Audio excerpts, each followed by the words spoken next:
Welcome, friend, to the Soul Social Podcast. I'm your host, Scott Riley, the founder of Time, Space, Attention. And for episode 2, I've invited another good friend of mine, Tanja van Laarhoven from the Netherlands. Tanja is the creator of Embodiment Academy, which offers a unique blend of movement and breathwork focused on emotional regulation, plus a whole lot more. As emotional regulation is a big passion of mine and the focus of my own work, I really wanted to make sure that one of the first episodes of this podcast focused on that subject. And I could think of nobody better who could come join me to offer a deep understanding of the physiology and psychology and even spirituality involved with emotional regulation. So, Tanya came to join us for this episode, and I'm really grateful to her for sharing her wisdom with Soul Social Club. Over the next hour, Tanya offers her unique take on this work from a background in dance and movement and fields some amazing questions sent in real time by members of Soul Social Club who joined in live for the podcast recording. And if this is the first episode of the podcast that you've listened to, you should know that part of what makes it so special and unique is that it's a collaborative effort. There's an open invitation to members of Soul Social Club to attend each podcast and get interactive with the guests. So if you want involved in the next one, you can join at timespaceattention.com/club. Joining the club offers many more benefits than just being able to attend the live podcasts. Members also get a full unedited video podcast immediately after recording, which for this episode included a live movement session guided by Tanya that I've had to cut for copyright reasons because of the music. However, you don't have to feel like you're missing out just by listening to this public audio version of the podcast. It's packed full of gems like practical tips on how to trust your own nervous system, the importance of playfulness in trauma work, and, well, you can just listen in for the rest of the magic. So take a deep breath in, let it go, relax, and enjoy the podcast. Welcome, Tanya, to the Soul Social Podcast. I'm really excited for you to share a little bit about the background and story involved around offering something truly unique, in my opinion. I had a really deep and profound experience just a few days ago in the facilitation of your work. Thank you. Yeah, I'm super excited. We had a few wonderful conversations already and a few good practices. And yeah, if we can share it with more people, especially on the Soul Social group, that would be really awesome. So yeah, happy to be here. So you and I met, we were just figuring this out pre-podcast actually. We've spent time together in the Netherlands, I think 3 times in person, Yeah. but it feels like we've probably spent like years of experience together Yeah. because those times were at breathwork masterclass trainings and reunions for people who've done the breathwork masterclass training. And those get-togethers always go super deep. And I believe it was summer 22 when we met, and it would have been December 22 when you and I did the Breathwork Masterclass Level 3 training, and eventually went on to get together again the following summer, last summer, and yeah, enjoy more big, deep breathwork experiences and movement practices. And we've stayed in touch in between, which has been awesome. And it's been really valuable for me because I feel like within the breathwork masterclass space, of all the incredible people in there, I really see my journey and your journey having some real similarities, that you and I have taken the teachings from the Breathwork Masterclass and both happen to focus quite specifically on emotional regulation, but come to it from quite different angles, which is super interesting to me because emotional regulation is a massive passion of mine. And also know that your work goes way, way deeper than just emotion. And I like to believe that my work is in alignment there as well. So I feel like it might be really interesting to get into a little bit of story behind why emotional regulation is a passion of yours and why your work ended up moving in that direction. and the means in which that you work with people and how you have an alternative approach to most people who facilitate breathwork. That's a huge question. It's a I big one. can rant on for hours on this. Perfect. um, yeah, so why emotional regulation? Or actually, I guess it's also more like why the combination of like breathwork and movement, because that's what a lot of people see. Mm, That's what it looks like, from the outside. There are people breathing and they're moving. What's happening on the inside?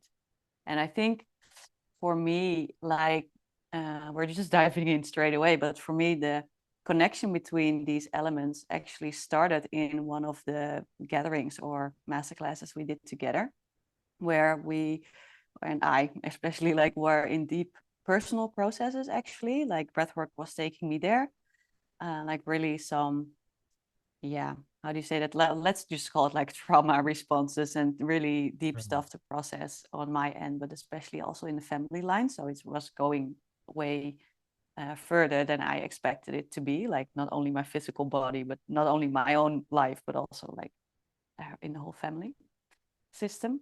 And I noticed there that the processes that came up, they were so intense for me and so overwhelming. There was so much emotion evolved. And with emotion, it was not only like sadness, but also like grief or joy or pleasure, or like sort of like the whole spectrum opened up.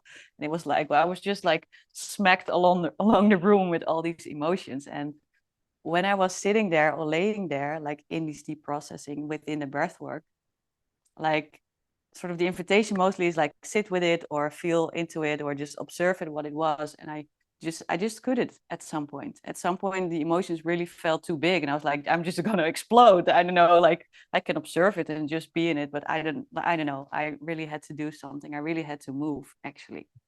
And that's where I felt like yeah, well, you were there actually when one mhm, of those things happened. Like I have a history in dancing, so in dancing in world and European hip hop championships, and also coaching teams there.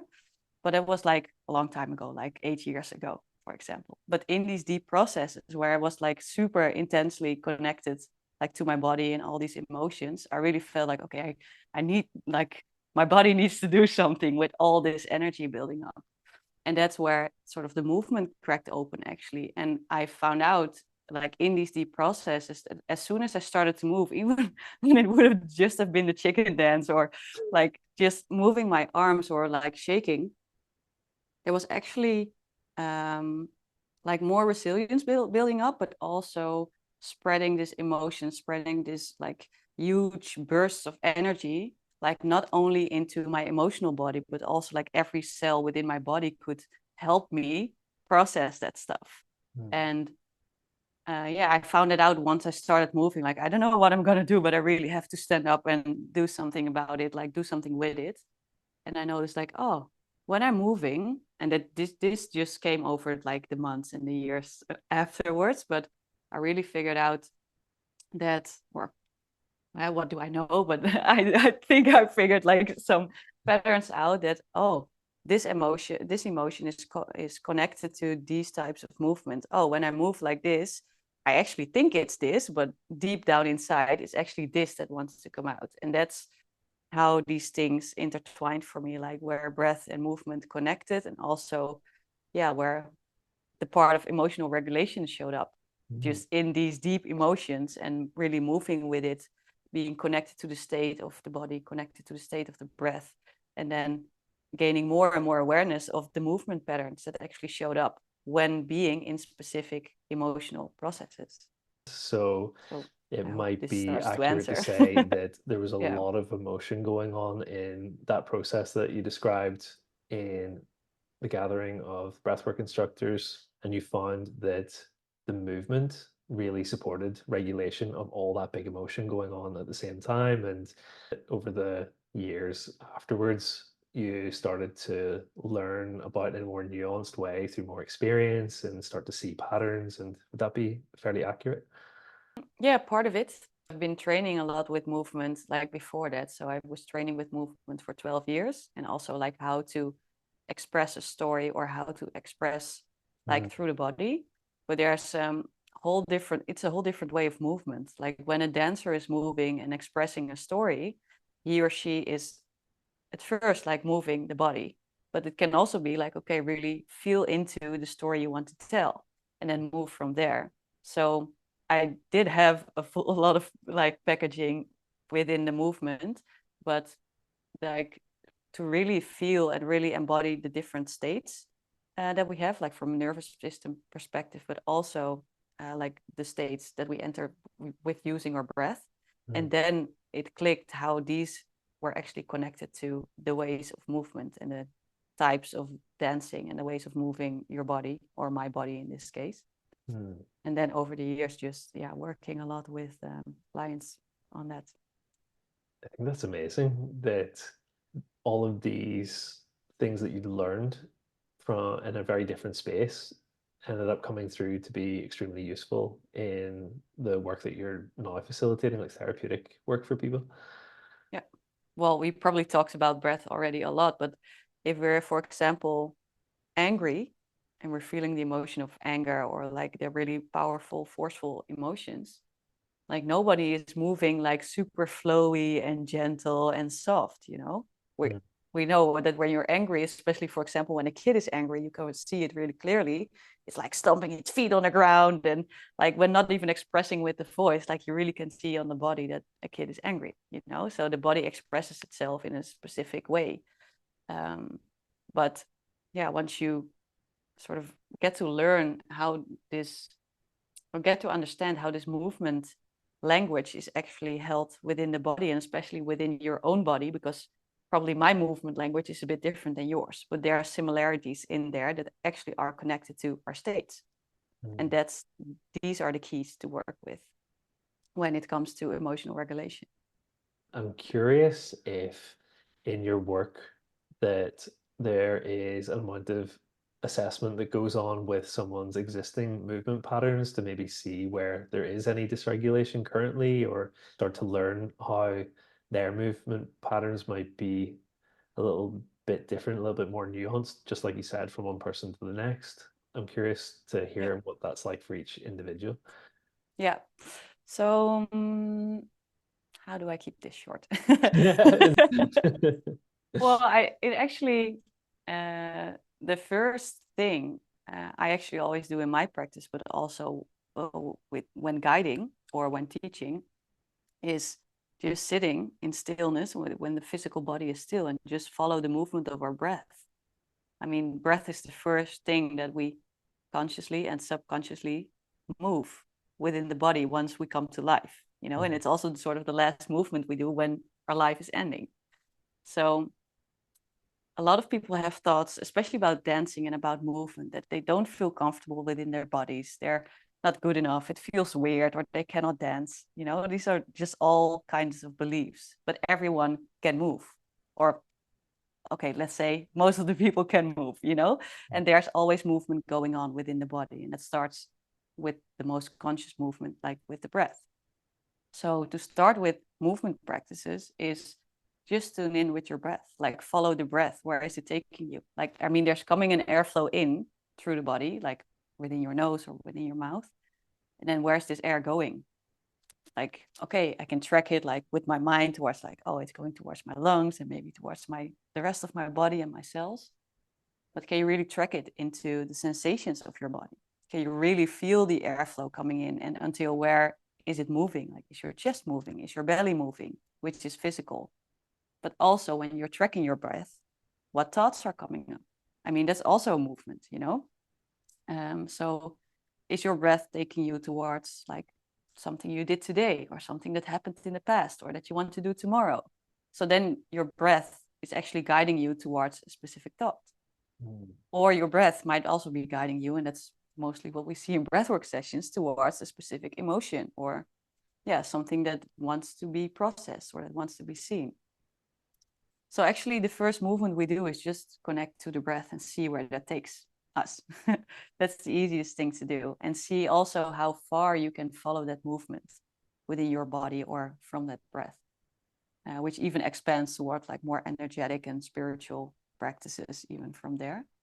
But yeah, that's actually the first thing we do, is really connect to the breath and see where that takes us. And then take that specific thing, team, item, position, location in the body as a starting point for movement. Not to do movement, but to really ask that part or that thing or that thought, like, okay, what do you need to experience more freedom or feel more balanced, or those kind of things, and really let that body part in this case move, for example, and go from there. Yeah, I love that. It creates a really achievable access point for anyone to come to this, because like you said, maybe most people have a lot of resistance to going into a movement practice or anything that they might think is related to dance, but everyone can breathe. And most people are quite comfortable with the thought of, oh, I can just track my breath and see how that moves. And yeah, it's a really nice starting point to open up things that can really go to an infinite level of depth. It starts maybe what seems shallow as an inhale, and like you said, where that leads in the body and even like energetically and spiritually is impossible to put into words, and yet I'm going to ask you to put them into words. So, I'm curious about that aspect of the work, Yeah. and I know these are really big subjects and I'm asking big questions, but yeah, I'm really curious if practice is grounded in movement of the breath and maybe then movement of the body, then how that starts to evolve into, yeah, like energetic work or spiritual work, and how you normally see that play out with people. Ooh, And perhaps it's quite individual. it's a really good question.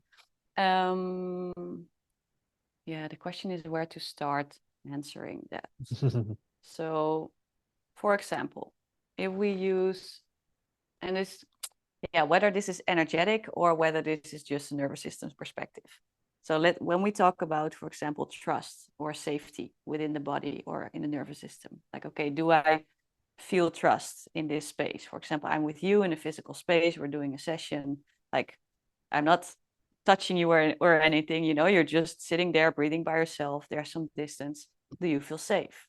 Like this is one part of it, is like the nervous system and the brain, like taking up all these signals to really feel like, oh, is it safe?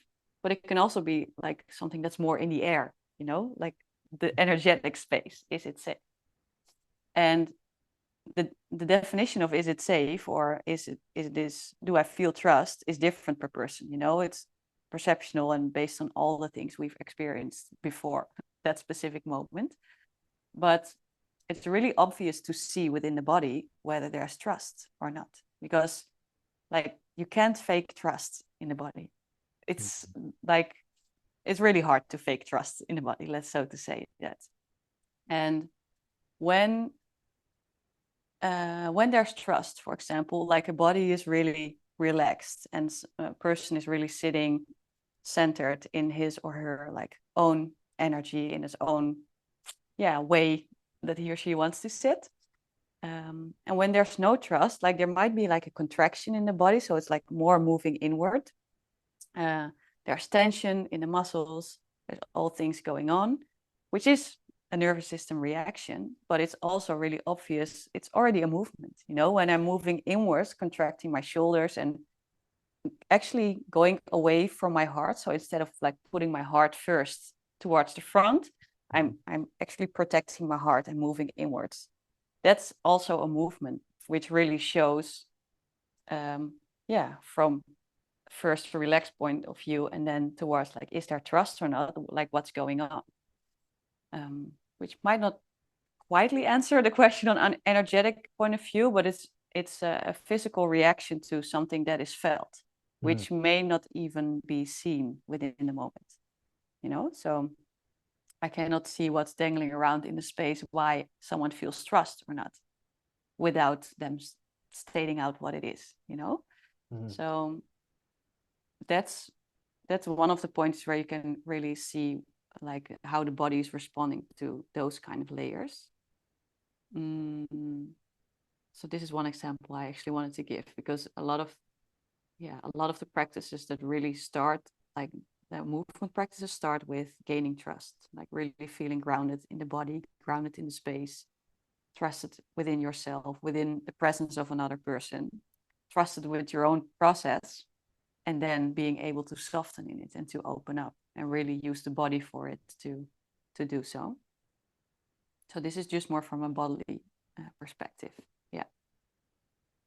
Really always loved that your work is deeply centered in safety and trust. And that was one of the massive things that made me feel like the work that we're facilitating is really aligned. And anyone who is in the field of emotional regulation and doing a good job at that, I feel like safety and trust has to be the absolute foundation, or else it's not really therapeutic work anymore. And I love hearing you expand into that, where you can actually see the safety and trust in another person's body, and whether they're contracting or they're actually expanding and opening up. And I remember one conversation that we had maybe a number of months ago, or maybe even the end of last year. We explored the actual intention behind the work that we're facilitating, and we got onto the conversation of freedom. With Mm. safety and trust, a person has so much more freedom to move and express and to be in a way that they can't do whenever they don't feel safe and they don't feel trust. And my personal belief on that is very similar to yours. You can't fake this. You can't like engineer or contrive a trust. Well, at least to say maybe it's very, very difficult, or I don't know how to fake that at least anyway. But my understanding of it is that it must be genuine and come through energy going into their own personal work, and like free to open up a lot more spaciousness inside of themselves if they're going to offer spaciousness to someone else. And I'd be really curious to explore a little more in depth on your own journey and your own process towards this. You mentioned at the gathering for the breathwork instructors that you started to feel a lot of big emotions in the body and were able to regulate that and resolve through movement. And I'm very curious about your ongoing process from there, and how you've continued to do your own inner work through this kind of movement-based practice so that you could have that open space for other people as well. Yeah. Yeah. Yeah, there's so many ways I'm doing that, or that actually a lot of people are doing already within their daily lives. Um, and yeah, so when we're in a retreat or gathering kind of setting, when you're in a week-long retreat where you're diving deep into specific practices, into connection to each other, but especially like connecting to your own process, it's a really, yeah, it's I think one of our mentors is calling it like a really sort of like peak performance kind of thing. When you look at the year, you have the retreat, and the retreat is like peaking on all levels, like really dialing down on your practice, really dialing down on being like offline and disconnected from all the daily distraction, and really dialing down on diving deep into yourself and your process. And the art is actually within daily life. How can it be simple? How can it be within 1 minute, so to say, and really feel that you're already in a better state than you were before, that actually serves you better, so to say, within that moment. And yeah, a way that I've been doing that after these peak moments is yeah, like when we're in these peak moments, there are always like specific insights that come through. So for example, I did a week of like training with movement and only professional dancers. And to me personally, that process, like that week, was about like transforming anger, really transforming anger actually in your superpower for change. And I got a lot out of like the practices and the way that I've moved during the week. And I just had a journal there to write down the insights in between, within the breaks. And then when I get home, like there's always some integration days. So just like go through arts, the things, meditate on it, just check my notes, and then the days after really like commit, and also like in my daily practice. So I wake up every morning and I have a practice, just integrate that, and not like doing an hour long thing, but just like 1 minute. I always commit to 1 minute, or maybe one song when it comes to movement. Just pick one song. And then just do one thing that I've learned that week, or one thing that brings me movement, or that helps me focus on the movement that is already there. So something specific is just sit down in meditation mode, start following, connecting towards my breath, and really, yeah, what I always do is sort of like scan the different layers of the body. And I like to work with the physical, mental, emotional, and then energetic and spiritually. I just take it as one, like the things I cannot see, but they are there. And just really scan these different layers and really tune in with my body. Like, okay, physically, is there something? Is there something? Is there something feeling stuck that wants to feel more freedom? Is there mentally something that just keeps coming up that I can give more space? Or a story that I'm telling, for example, that just wants to be expressed. Okay, how can I express it? Or is there an emotion coming up that I find hard to feel, or maybe I'm suppressing to feel, or maybe that I would love to feel more of? I mean, that's also a thing, you know, or a vibe, some energetic thing that's coming through. And then once I've scanned that, I just put on this one song I've committed to daily, and then just start moving with that starting point. And just, I don't know, for example, if I say like, okay, today I really need to focus, or I have an important presentation coming up, or I really want to be in this energy, I put on a song that to me mirrors that energy or the thing that I want to do, and really start moving with intention from that. So this is one way to do it. Or when there's an emotion coming up, for example, the anger thing that I just said, just really put on like a song where you can sort of rage for yourself, and then I use specific to tap into that state. And instead of like being in overwhelm of the anger, of like the explosive feelings, just really funnel it in towards a power, in towards a powerful motion, toward powerful movements that actually really make me feel like, okay, I'm here, I got this, let's go. It's like, you know, I'm in sixth gear right now, just let it keep going.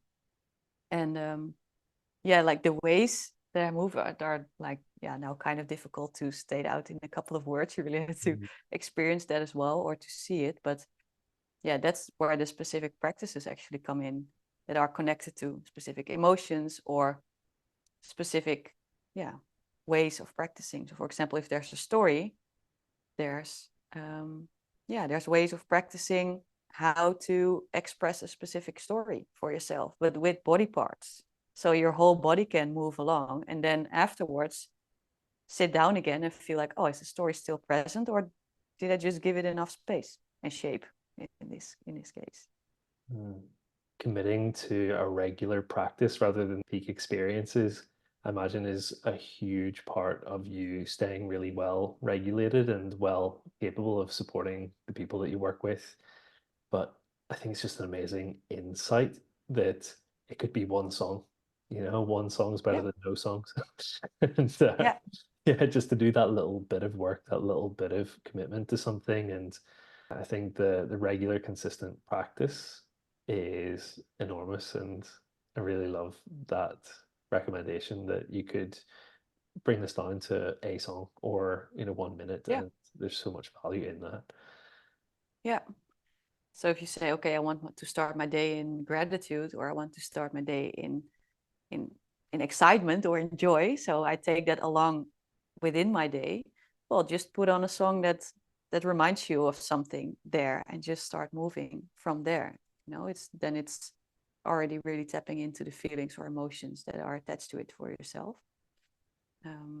Yeah, and taking that along, but also like really be honest. So if there's something you don't like, and we all have that, I don't like to be sad or to grieve or like feel all those kind of things.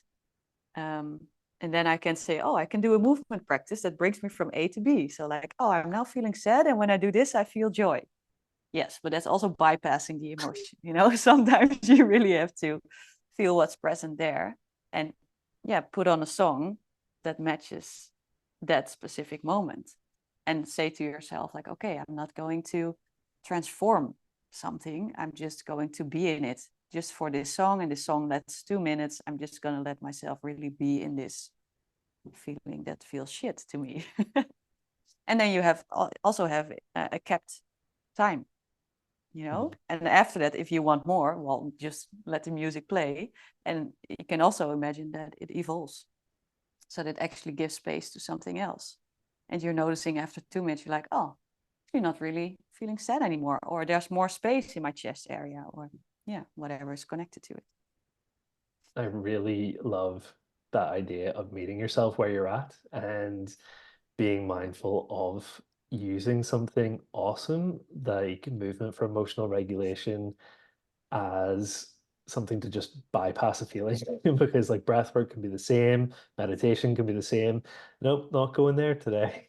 Just Yeah, using the really awesome thing, but in a way that actually mightn't be serving you in the long run the best. And yeah, yeah, I think again that's a really valuable thing to share into the space here, just how meeting yourself where you're at, and then from that place start to explore how much freedom there is maybe to start to shift onwards or to allow that to happen more naturally. And I'm sure that's something that you see in your work if you're allowing someone to align where they're at, like with more sad song, just like you described, like maybe all of a sudden they don't feel so sad anymore, or the space starts to open up for them.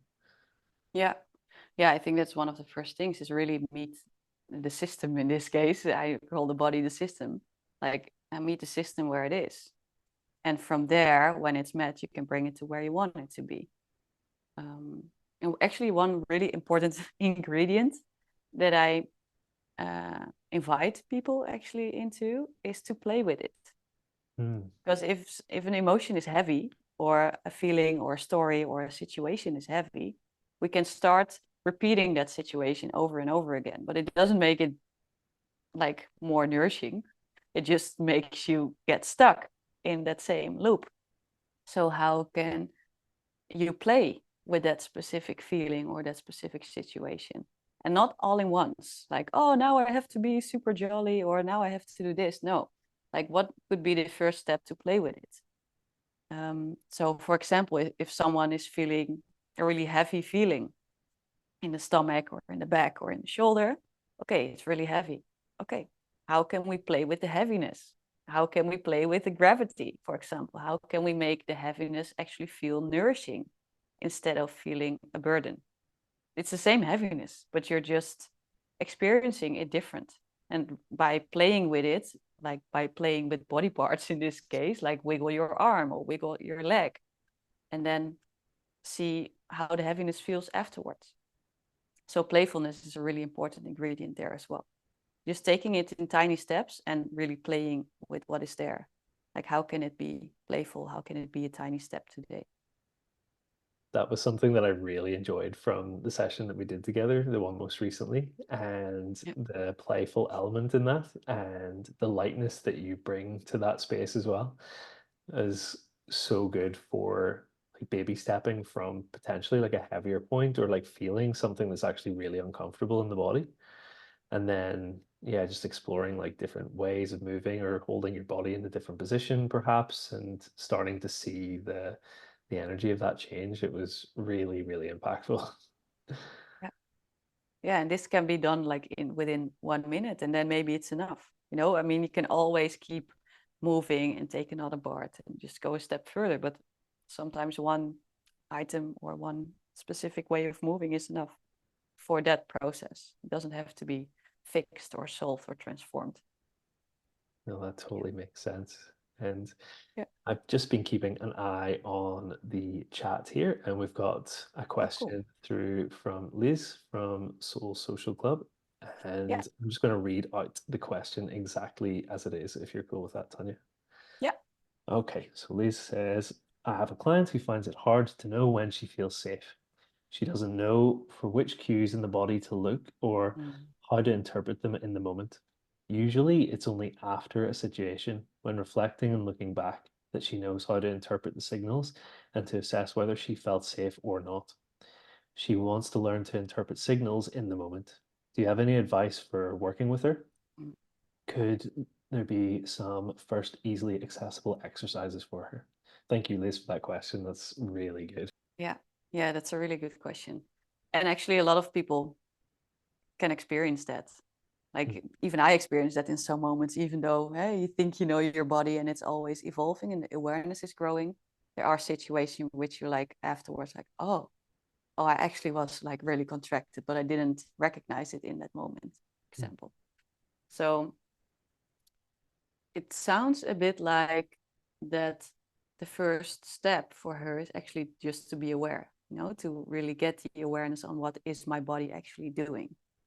So what could be an easy way is, and I don't know if you did that or if you're doing that already, if you're starting to meditate, for example, together, you say like, okay, hey, we're going to do a quick meditation of 2 minutes, and now think of something that you're super happy about and excited and you really want to go for and move forwards to and really experience more of.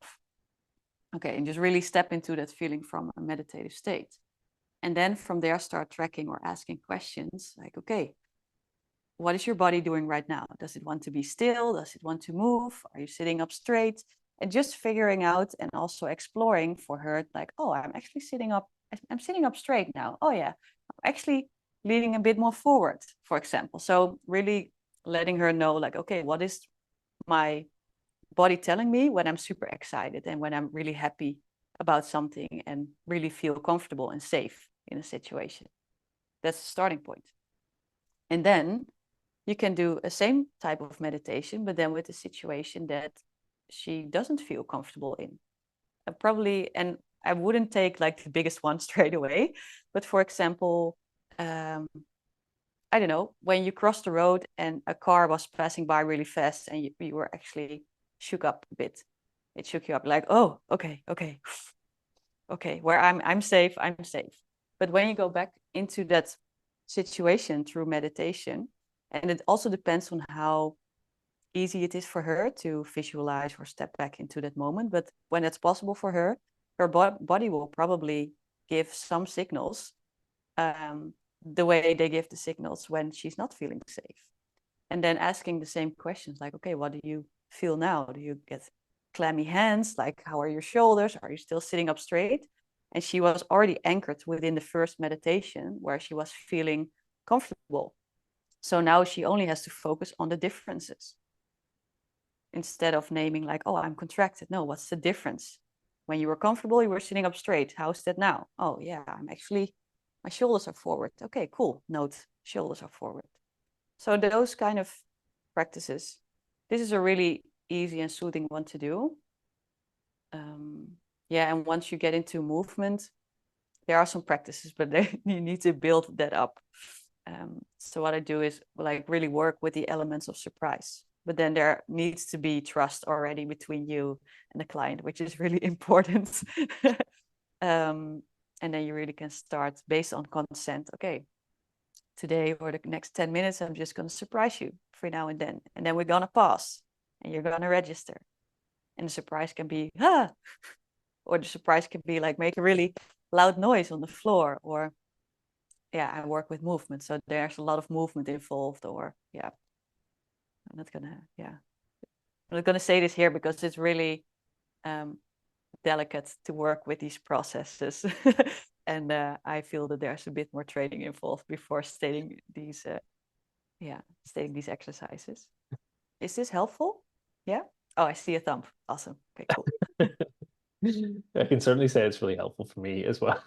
Tanya, I think that's really cool to come back to a scenario where somebody can really start to learn the most simple and relatable ways of understanding the signals that their body is giving, and then be able to understand in more novel spaces. Like, okay, well, that's familiar to whenever I did feel safe, or oh, that's familiar to that exercise whenever I imagined the car passing. So I guess my body doesn't feel safe in that moment. And I love the exploration of how this work can be introduced to somebody who it might be really, really new to. And I feel like there's perhaps certain people who might be more inclined to lean into something like movement for emotional regulation.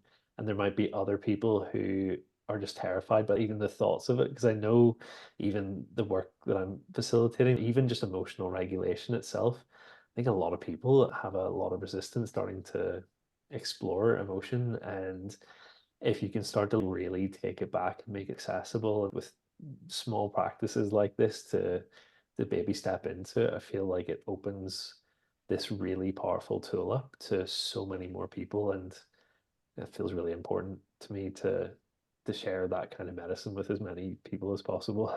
Yeah. Yeah, and a short addition to this is that I find it really important to yeah, I work a lot with anchoring. So like really anchor yourself, but also like with your client when you're doing a practice like this, like really anchor into something that's nourishing. So if the ground feels safe, okay, make sure the ground is felt, you know, or if I don't know, a specific movement feel always brings up joy, or it's like the to-go-to movement and it really, really feels comfortable. Okay, start there. You know, don't start in the deepest processes or the things they want to explore that actually already feel exciting or that already have some tension coming up even thinking about it. So really anchor in the thing that's actually nourishing.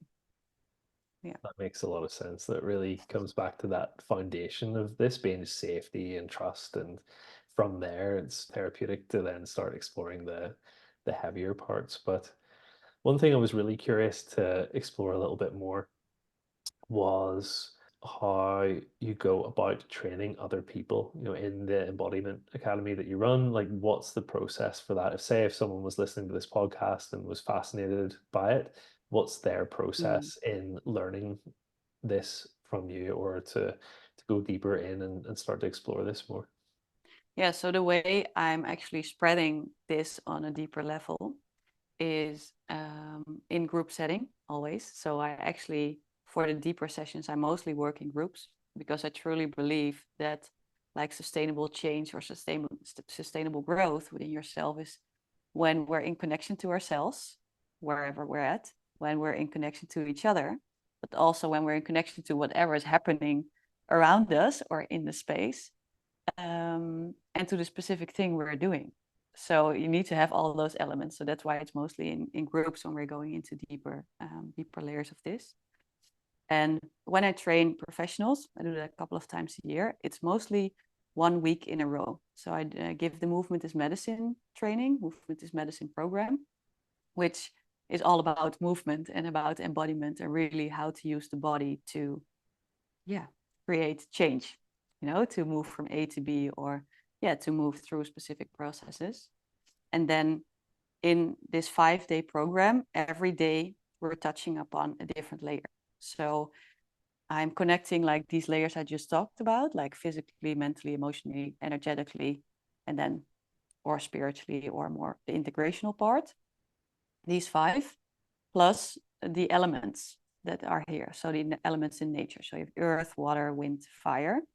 And these are also connected to the spectrum of emotions. So there's like a framework stacking on top of each other that we're actually diving into. And each day within this training week, we're diving into one specific layer, one specific element, and the emotions that are connected to that, and the movement practices that are connected to that, and the way you're using your breath to get into these states. So it's really stacking upon each other. And the first day, obviously, is like grounding, trust your physical body, like how to play with that and just really focus on the physical element of movement. And then the second day will be water and more the emotional part and the processing and what's more important to that. And there you can also discover, like in these different days, the ways of movement. So there's really specific movement exercises connected to the layers. Like, oh, water is like flowy. It's like the way you use your joints, but also like your fingertips, your toes. Like it's turning, it's flowing. It's like more like snake kind of movements, like move like water.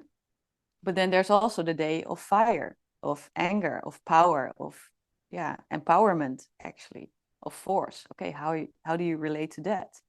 Like, are you always moving or being within this super regulated, I'm a yogi, super chill person, and I love yogis, but you know what I mean? Like, I'm always super balanced, and it is perfect way of balancing. Or are you also like fully capable of expressing yourself towards your 100 or 200%?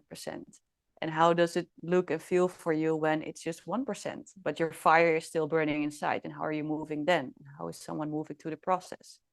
And that's also where you start to find the differences between when someone is holding something back or holding himself inwards, when there's something tingling inside of this person, and how do you get this fire out without being destructive, but how do you get it out in a nourishing way, in a way that it's a creative force, actually. And well, this is how we move along the days. So we have earth, water, fire, wind, and then the spiritual day is like more about heart and integration. So I always point towards here, spirit, like really living from the heart, and what's the thing you want to integrate in daily life, in your work as a facilitator. What is like your signature thing, and how can you use the practices in that? So that's why it's also a deep dive when I'm really training people, because I really feel you really need to get to know your own body and movement language first, really embody your own process and your own movement first before you can give it to others, and then also relate to other people in the group, and then move from there, and also feel like, okay, I understand it now because there's like framework and science and all those kind of things. I've experienced it deeply because these are full days. It's like 6 hours of movement a day. And also like, okay, how can I use it in daily life within 1 minute for myself, but especially with clients, and what's important there. So that's like the journey we're moving along. Yeah, that's one of the things, and it's called movement is medicine. It can also be like in smaller bits, like 1 day kind of things, but then it's more about the experience and not really about learning how to integrate it into your own work. Really love that for therapists and people who want to start integrating this into their work, that it is a really deep dive experience, and they can start to get into the nuances of how even within, say, the fire movement, that their version of that fire might be slightly different from the person beside them, and Yeah. to really own that before they start supporting somebody else in like a process like that as well. I think that's done with a lot of integrity, and really, really respect that. Yeah. Yeah. Yeah. And it's so much fun. It's so much fun to do a week like that. Yeah. But that's my opinion, of course. And I imagine really cool people that come to do that sort of training as well. It's like always the best Yeah. people who are attracted to things like this. Not that there really are many things like this. It's very unique. But one thing I'm really curious about as well is what your inspiration was to involve the elements, because I feel like that's a really beautiful natural fit. And was there any specific influence from something, whether it was something you read or just the experience of being out in the world, that the elements started to tie into the program? Yes, I think it just has to do with a lot of training I did myself as well, in which the elements are used a lot, but also, for example, the polyvagal theory. So from a nervous system perspective, there is like certain states that are connected to like specific emotions, for example. And yeah, yeah, how do you say that? Because it doesn't make the connection between the elements actually and the emotions. But to me, it felt so natural and like the most normal thing actually, that these were stacked upon each other.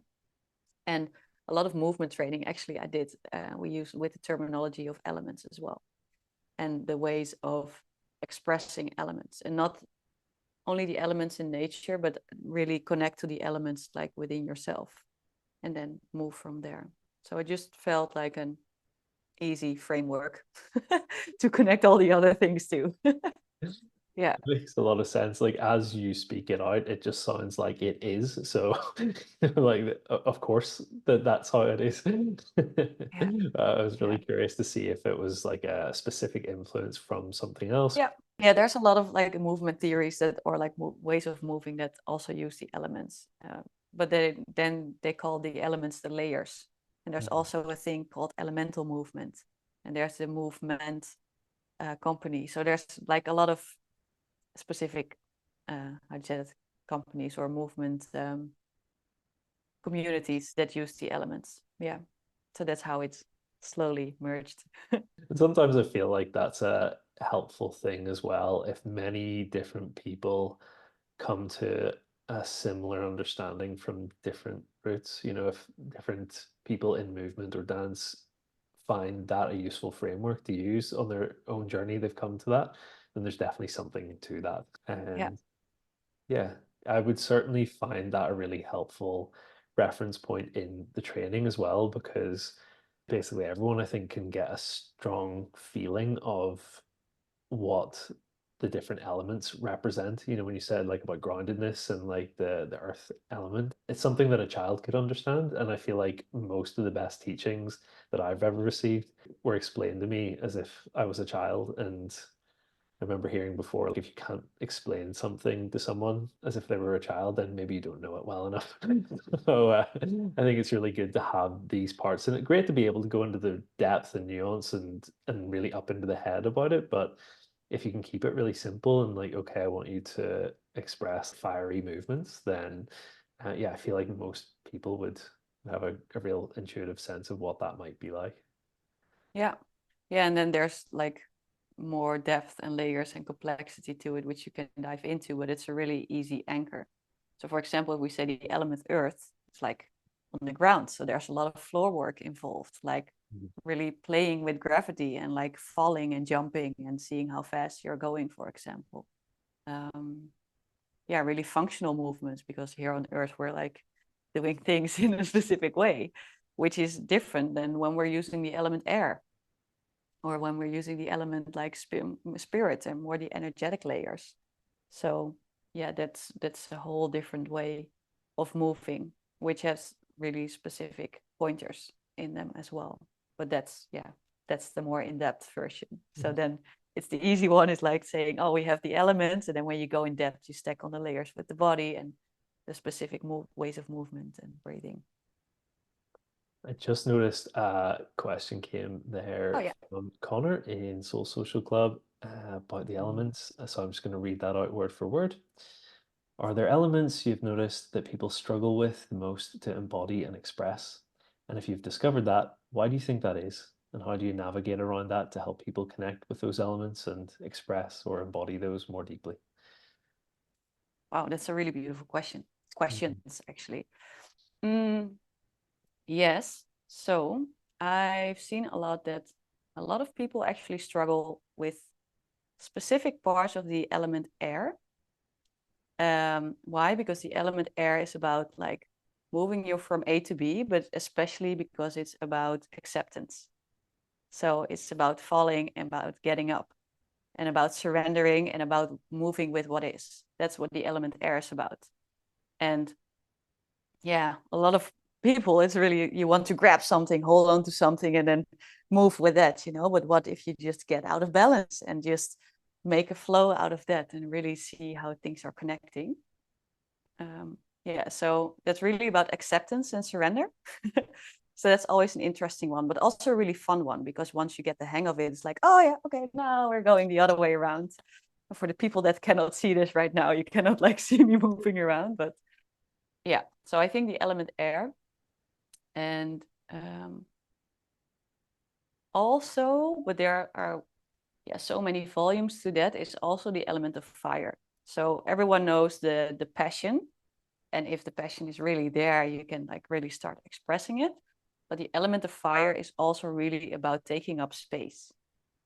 And movement and dance is for a lot of people triggering on taking up space, even to myself. Like in my own processes, like the first year was about, I'm taking up too much space, I'm not good enough, what will other people think of me? Like all those things came up in my head, even though I moved a lot. So the element of fire is about taking up space, like stepping into your greatness, like really embody the potential that is here for you in this moment and double down on that, like even make it bigger. And when people are used to moving really big, I also see those, okay, make it small, but still feel the fire. How is the fire like a soothing flame instead of a destructive fire? So that's really about dosing the fire, dosing the power that's within, and also really getting comfortable within that power and being okay within that power when the person next to you is not okay in his or her power or is triggered by the power that you're actually showing, because that's mostly what it's about. I want to be liked, or I don't know, what will other people think? No, I'm taking up way too much space. No, so really standing in that power and yeah, also cheering on each other for stepping in that power, which is mostly easy, but like what if your fire is bigger than the other person? Or the other way around. We're working with the elements of surprise. So in those days, we also work with surprise of what is the fire, what if the fire is way bigger than you've expected it to be? What's happening within your body? Is it like getting itself stuck, or are you like actually flowing freely? And that's also when the element of like, yeah, more fear is coming in. So when you're surprised by something, it's like a physical reaction, short physical reaction of fear. Now, are you staying in that, or actually are you actually able to move with it? And how is that expressing itself? And how can you play with that? Really love the exploration around fire in my own work. I feel like most people who I work with one to one have a lot of repression around what I might consider to be outward expression and anger as well, moving out and being big. And perhaps it's something specific to the UK and Ireland, I'm not sure, but there's a lot of repression around anger. As a child, you're really told off for expressing any anger, and that you should be a good little boy or a good little girl, and good little boys and girls are never angry. So you could develop a real pattern of repression around your outward expression or boundaries. And this is a really therapeutic process that you find with people in the same space, who maybe one person might find somebody else's expression of their anger like potentially triggering, and then they can in a safe environment work with that and impacting the other elements. And that's maybe one other thing I would be really curious to ask you a little bit more about. Yep. I've found in my own work that having one area of suppression usually leads to another area of overactivity. And I'm Mm, curious if the same shows up in movement and the elements for you. So, say someone wasn't able to access their anger, they'll just bypass it to sadness, and mm. that'll be their default instead. Where, yeah, I'm curious if that shows up in movement for you or what your experience of that is.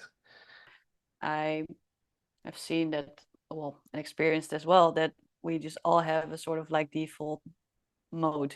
If something uncomfortable shows up, like, oh, I start to giggle. I don't know. And it can be different and it can be evolving, but there's a lot of times there's like a default, and which can be yeah, something that was in your system for a long time already, or that you've trained um, to go to. And to step into something else might be a bigger step over there. Mm. And yeah, that's what I'm seeing in movement as well. So um, which can be that some people are like always like super expressive and big and like all over the place, and then actually the invitation there is how to make it smaller but still feel that you're in your full capacity and that you're, yeah, like using your full potential but not expressing it this big without making yourself small, actually, because a lot of people make themselves small, but there's also people that always like go into full forward send and make themselves way bigger in specific situations. So yeah, I think, yeah, there's always a default, and it's really valuable to really know like your own default, like that's also the thing we do, what's your most natural layer. Mm. That's something you're going to discover as well, and also spot in other people like what are their most natural layers. And it's really interesting once people get the hang of it and like do exercises together and really start to see like, oh, you're saying your air, but you're actually always like watery because like you're doing this or this is showing up. Yeah, it's such a great mirror then movement.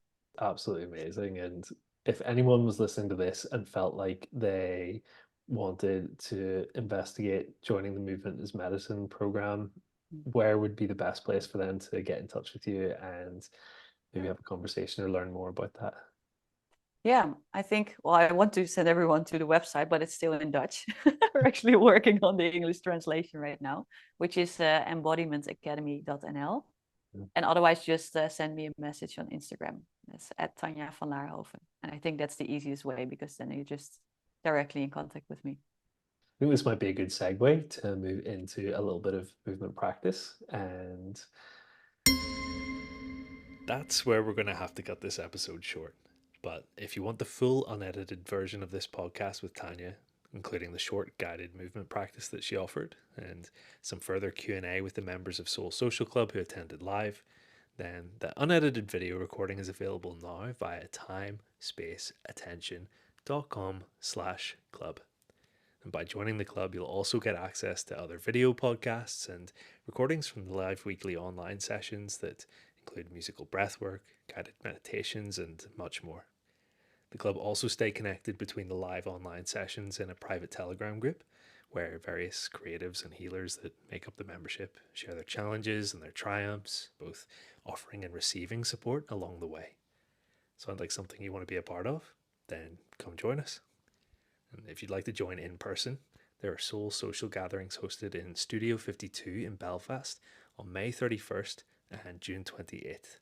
These run from 7 to 9 pm and include group breathwork and meditation guided with live music, plus a chance to share tea and laughs and share the crack with people who want to connect to themselves, as well as connecting with like minded others. If you're not close enough to Belfast for these evening sessions, but open to making a full weekend of it here in Northern Ireland, I'm running a Soul Social retreat from September 6th to 8th near the Mourne Mountains, and I'd love to have you there. You can learn all about the various in-person events on timespaceattention.com and look at the group offerings in the menu. For now, I just want to wrap up this episode by saying a huge thank you to Tanja for coming to share her wisdom. We'll definitely have her back again for another episode in the future. And a big thanks to the members of Soul Social Club who attended the recording live and asked amazing questions. Last but not least, a big thanks to you, friend, for listening in here, and I hope you'll be back to catch the next episode of the Soul Social Podcast coming soon.